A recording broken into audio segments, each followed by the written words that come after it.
हर हर Mahadev good morning भन्दै आजको दिन सुरुवात गरियो र म चाहिँ अब ड्युटी हिँडेको र हिँड्दा हिँड्दै यहाँ तपाईहरुलाई पनि मन्दिरको भ्यू देखाइदिउँ भनेर नि बाहिरको भ्यू देखाइदिउँ भनेर हेर्नु कस्तो राम्रो भएछ पहाडी नेचुरल भ्यू हजुरहरु देख्न सक्नुहुन्छ पछाडी चाहिँ जुन पहाड देखिदैछ यसलाई मणिपुर पहाड भनिन्छ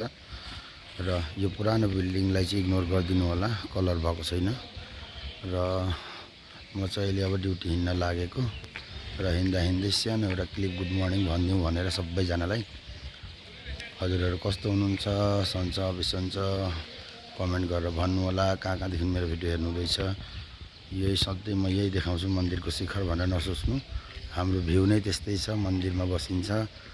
र पछाडी जुन दृश्य देख्नु हुँदैछ यो मन्दिर नीलकण्ठ महादेवजीको शिखर दर्शन हो सधैँ म त्यही भन्छु